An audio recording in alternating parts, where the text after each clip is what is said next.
ನಮಸ್ತೆ, ಎಲ್ಲರಿಗೂ ಆವಿಷ್ಕಾರಕ್ಕೆ ಸ್ವಾಗತ. ಇವತ್ತೊಂದು ಹಳೆ ಕಾಲದ ತಿಂಡಿ ಹುಳಿ ಉಪ್ಪಿಟ್ಟು ಅಂತ ಮಾಡಿ ತೋರಿಸ್ತಾ ಇದ್ದೀನಿ.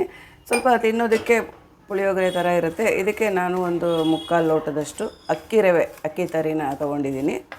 ಅದನ್ನು ಸ್ವಲ್ಪ ಬಿಸಿ ಮಾಡ್ಕೊಳ್ಬೇಕು. ಅಕ್ಕಿ ರವೆನ ತುಂಬ ಹುರಿಯೋಕ್ಕೆ ಹೋಗಬಾರ್ದು.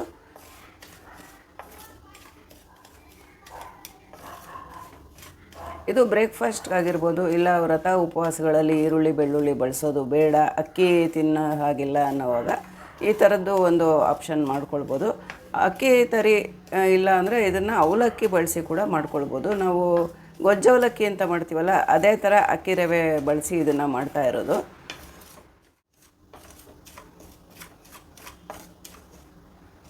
ಹೀಗೆ ಮುಟ್ಟು ನೋಡಿ ಬಿಸಿ ತಟ್ಟುತ್ತೆ ಅನ್ನೋವಾಗ ಸಾಕು, ತೆಗೆದುಬಿಡೋಣ. ಈಗ ಬಿಸಿ ಆಗಿದೆ, ಇದು ತೆಗಿತಾ ಇದ್ದೀನಿ. ಈಗ ಒಗ್ಗರಣೆಗೆ ರೆಡಿ ಮಾಡ್ಕೊಳ್ಳೋಣ. ಸ್ವಲ್ಪ ಎಣ್ಣೆ ಹಾಕಿದ್ದೀನಿ, ಸಾಸಿವೆ, ಉದ್ದಿನಬೇಳೆ, ಕಡಲೆಬೇಳೆ ಎರಡು ಸ್ವಲ್ಪ ಮಿಕ್ಸ್ ಮಾಡಿ ಇಟ್ಕೊಂಬಿಟ್ಟಿರ್ತೀನಿ. ಒಂದೂವರೆ ಸ್ಪೂನಷ್ಟು ಹಾಕಿದ್ರೆ ಎರಡು ಸ್ವಲ್ಪ ಹಾಕ್ದಂಗೆ ಆಗುತ್ತೆ. ಕರಿಬೇವಿನ ಸೊಪ್ಪು,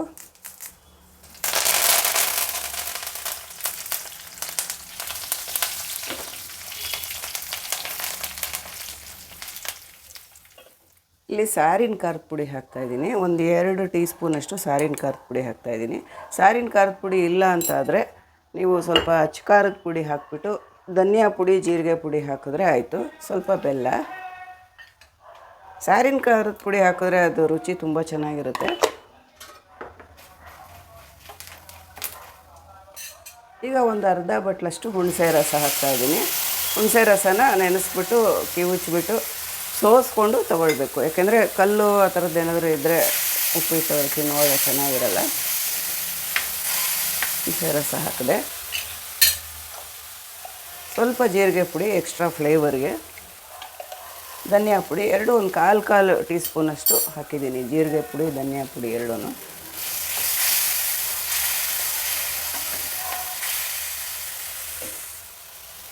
ಉಪ್ಪು 1.5 ಟೀ ಸ್ಪೂನಷ್ಟು ಹಾಕ್ತೀನಿ ನಾನು ಮಾಡ್ತಾಯಿರೋ ಈ ಕ್ವಾಂಟಿಟಿಗೆ.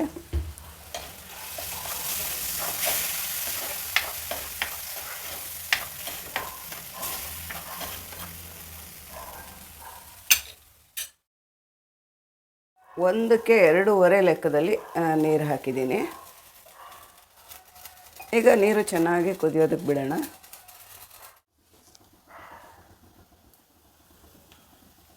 ನೀರು ಕುದೀತಾ ಇದೆ. ಬಿಸಿ ಮಾಡಿ ಇಟ್ಕೊಂಡಿರೋ ರವೆನ ಇದರಲ್ಲಿ ಹಾಕ್ತಾಯಿದ್ದೀನಿ. ರವೆ ಹಾಕಿದ್ಮೇಲೆ ಸ್ವಲ್ಪ ಸಿಮ್ಮಲ್ಲಿ ಇಟ್ಕೊಂಡ್ಬಿಡ್ಬೇಕು, ಇಲ್ಲದ್ರೆ ಸಿಡಿಯುತ್ತೆ.